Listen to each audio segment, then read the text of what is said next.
The 80% of new energy going onto the grid globally is solar, wind, and batteries. And so we're now the big dog in the room. We are the major source power for the grid. And that's one of the themes I think that all of us need to really let sink in, and that is that this industry is mature. Solar's been around for 70 years. It was invented in 1954 in New Jersey at Bell Labs, and now it's the cheapest source, bar none.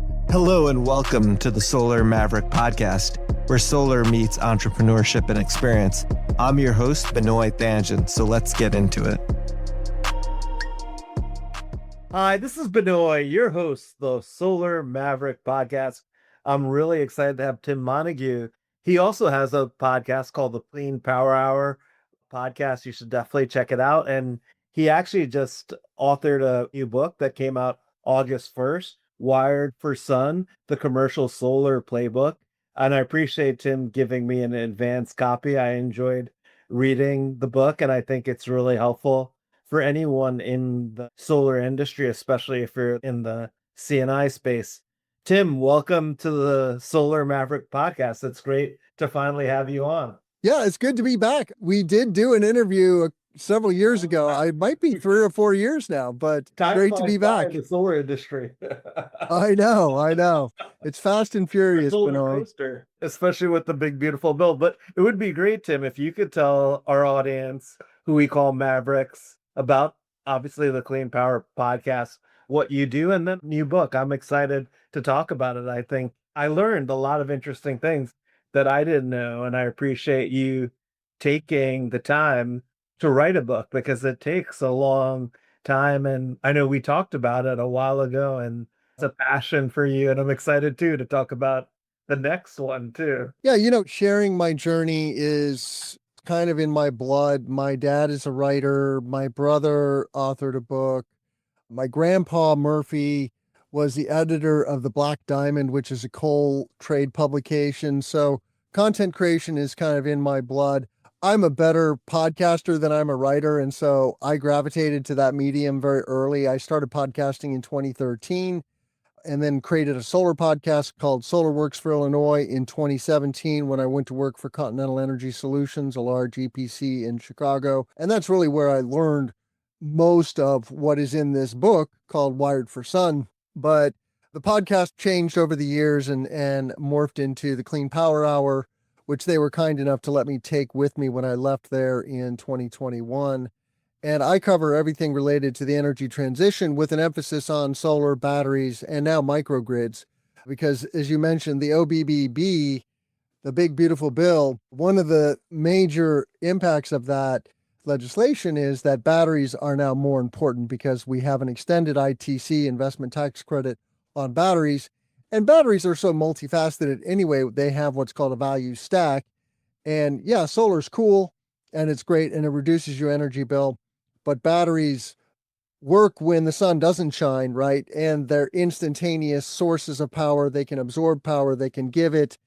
They can generate revenue. The value stack of batteries breaks down into earn, save, protect. You earn money with grid services. You save money by attacking demand charges or capacity charges, and you protect yourself with resilience from the grid. So anyway, I'm all about batteries and microgrids now with the show.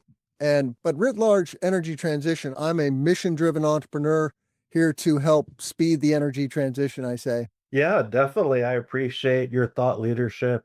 I've learned a lot from listening to your podcast and obviously the book as well. You talked about some of the things that I was going to ask you.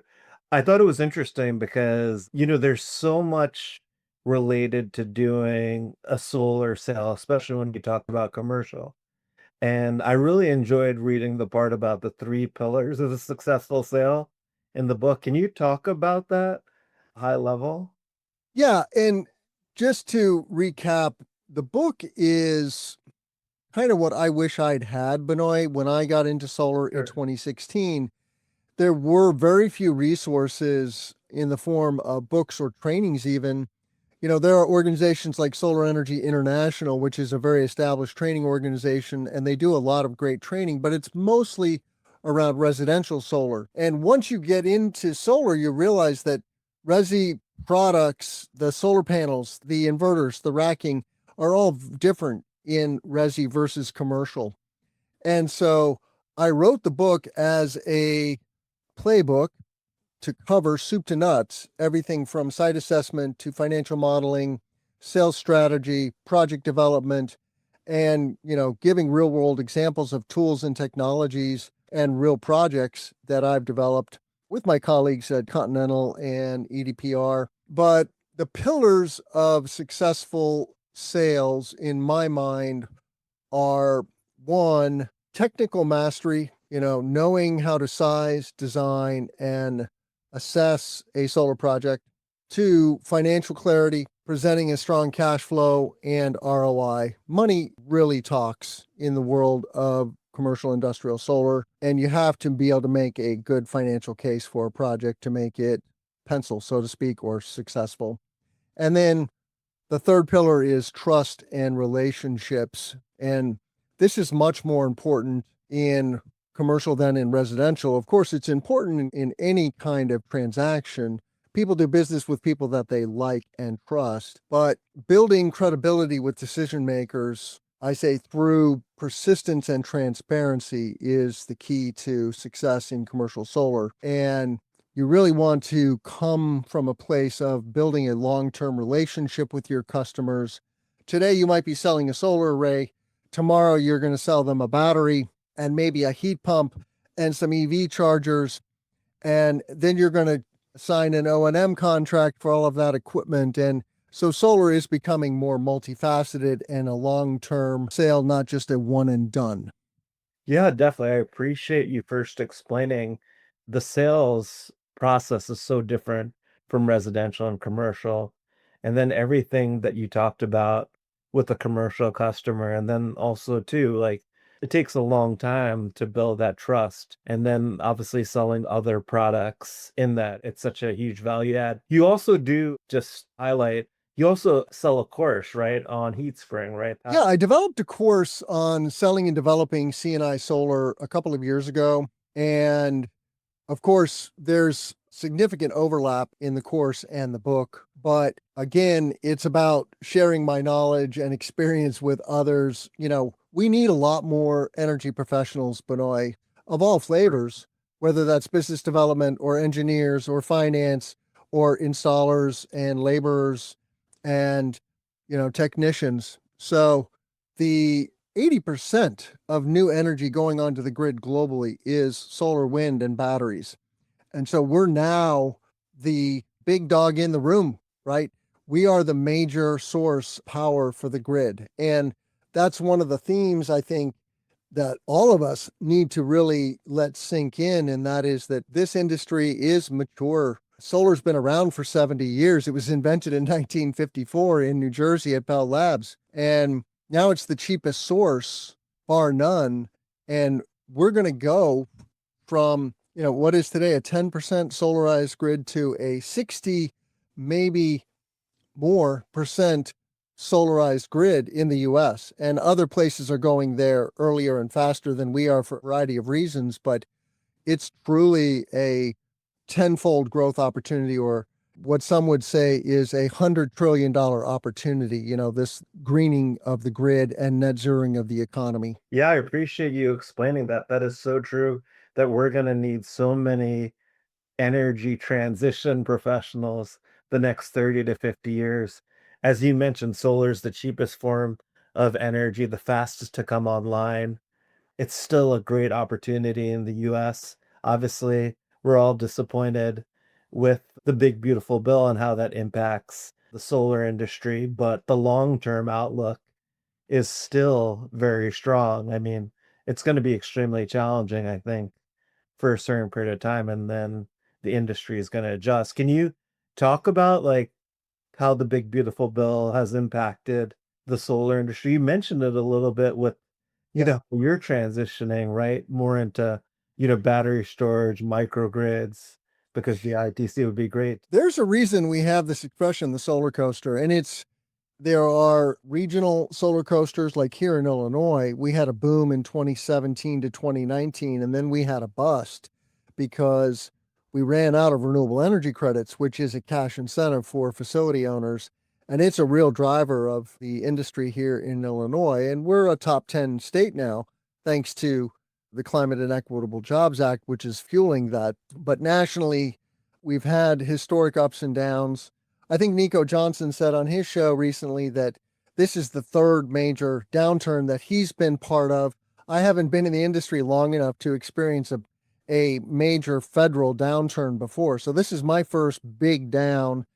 And it's what I call a consolidation, right? The federal government is taking away tax credit incentives for residential and commercial at different paces. It's attacking residential harder and faster. And so if you're a resi installer, you want to make plans or, lean into becoming a commercial installer.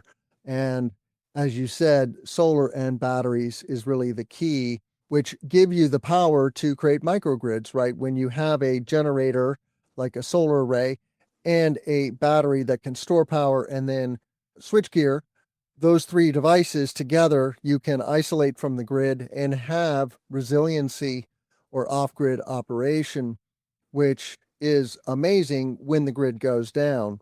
And, it's still early days, Benoy, in the world of microgrids, but as I've been delving deeper into that topic now, as I'm writing this new book called Wired for Resilience, the Battery and Microgrid Playbook, there's quite a few projects out there. These are projects that are powering campuses like Princeton University in your home state of New Jersey has a campus-wide microgrid. And during Hurricane Sandy, they were able to have power when there were major regional outages because of Sandy, which was a major, major storm, right? If you recall that.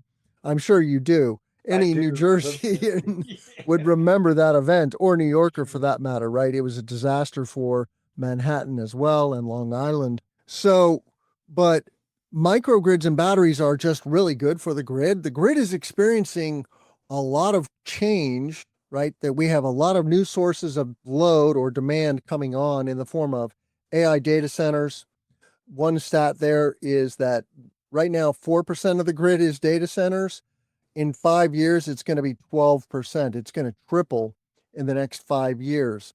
Huge, huge. These are 5 to 10 gigawatt scale facilities and some smaller, but huge facilities getting built. There's one I think, in Louisiana that Meta, aka Facebook, is building that is several million square feet. One analogy that was made was it's the size of Manhattan. It's not quite the full size of Manhattan, but it's really, really big. So data centers, electrification of transportation as we embrace EVs because they are going to be cost competitive with ICE engines, and then electrifying everything like HVAC and industrial processes. And the net result is that the grid is growing really rapidly. Meanwhile, the utilities are kind of in a bind, Benoy, because solar, wind, and batteries are the most cost-effective ways and timely ways to build out the grid. And so they don't really have a choice but to continue to use solar, wind, and battery technologies, even though there is going to be a bit of a hiccup here with the OBBB. You can't just flip a switch and build a gas plant or a nuclear plant. There's a lot of talk of nuclear also, Benoy, which I really don't fundamentally have a problem with, but it takes 15 years to prop up a nuclear power plant. So that's really not a short-term solution. But the end result of this, kind of very dynamic grid that we have is it's game on for batteries. The grid operators need them, and microgrids are just a nice way to kind of build out the grid in what Peter Kelly Detweiler refers to. It's a fractal grid. So you can think of, we have nanogrids at the building level, and then we have microgrids at the community level or large facility level. And together, they create a safer, more resilient grid. And it's going to be a big part of the future. Yeah, I definitely agree. We need so much energy to come online from all energy sources. Obviously, from a short-term perspective, it's going to obviously hurt solar deployment. It was interesting because the CEO of NextEra, which I'm sure you heard, was saying that solar is going to be the transition fuel to natural gas and nuclear. Obviously, we're already seeing prices going up because the grid is constrained. I'm in the PJM market with the capacity auction. Now residential customers are seeing their electricity go up 20 to 30%, and they're asking why and they don't understand. So it's interesting to see that. I don't know if you have any, obviously with electricity prices going up, that helps the solar story. Solar is obviously the cheapest form of electricity, as you said. So I think you are going to see obviously more deployment, but there's going to be a challenging time after 2025. Yeah, and the point that Jigger Shah made in a recent conversation I had with him, which I haven't published yet, what really needs to happen is we need to have the clean energy industry collaborate with utilities in lockstep and deploy batteries, especially batteries, but solar and batteries for all types of residents, but especially for low income residents. You know, I think he said around 10% of the population struggles to pay their power bill. And that's only going to get worse as power prices go up. People are definitely feeling it in their pocketbook. And one way to push back on that and lower costs is to deploy batteries. But the CapEx requires there to be basically third party ownership, right? Where you have an investor that can, well, they have the resources, first of all, and they can deploy those assets and then see some ROI on them. For all intents and purposes, energy projects are real estate. So it's very analogous to commercial real estate. It's like building an apartment building. You build an energy project, call it a microgrid or a virtual power plant. It's a CapEx, and then you start to receive revenue for that project. And this can be good for consumers. It can help keep prices down because that virtual power plant is now a source of power for the utility when there's a really high capacity day, right? The air conditioner is screaming. It's 95 degrees on an August day. We've had a very hot summer here in Illinois, and they can then turn on all these distributed resources in the form of both residential and C&I batteries across their territory and prevent electricity prices from spiking. And net effect is it will keep a lid on energy prices for consumers. So that's a very good thing, but it's not a snap of your fingers in terms of getting our industry to work with utilities. Historically, there's been tension between utilities and clean energy companies, and there are some models emerging. Apparently, Minnesota is one where Excel, a utility, is driving the deployment of virtual power plants. And this has happened in other places. It's happening in California, it's happening in Vermont, it's happening in New York, and to some extent in Illinois. But that phenomenon of virtual power plants is going to be much more widespread. Yeah, definitely. Jigger always actually talks about virtual power plants. And actually, when he was on my podcast, when he was at DOE, most of the podcast, he was focusing on how virtual power plants are going to be the future. So, Well, he's been in the industry for a very long time. He got in the late 90s. And so he has a very unique purview. And of course, also having been the head of the loan program office, he really gets to see the landscape of all the technologies. But he keeps coming back to solar and batteries are going to win at the end of the day. And that's just what makes financial sense. It also happens to be good for cleaning the grid, but it's more from a financial perspective that I think that he's arrived at that. yeah, definitely. And then obviously, you're taking intermittent power source now with storage. Obviously, you could dispatch at any time.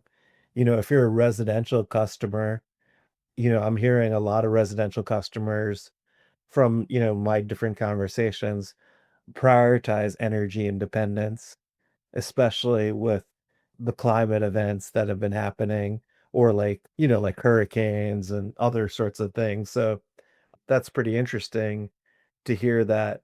What's next for Tim? I mean, you talked about you're writing another book, transitioning or changing your business model to focus on energy storage and microgrids. Yeah, so The next chapter for me is really just doubling down on batteries. I've been interested in batteries for a while. I've been involved in a handful of solar plus storage projects, and now I'm just going to dedicate much more of my time and energy to that topic, both in my content creation with the podcast. I'm looking for subject matter experts. So if you're listening to this and you know of microgrid or battery projects that are interesting, I would love to talk to you. Reach out to me at cleanpowerhour.com or on LinkedIn.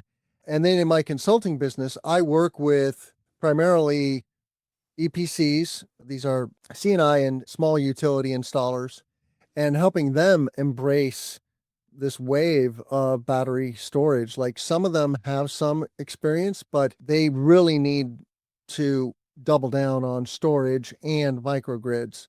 And this is going to be good for their business. It's going to help them survive when the solar industry is going to tail off a bit.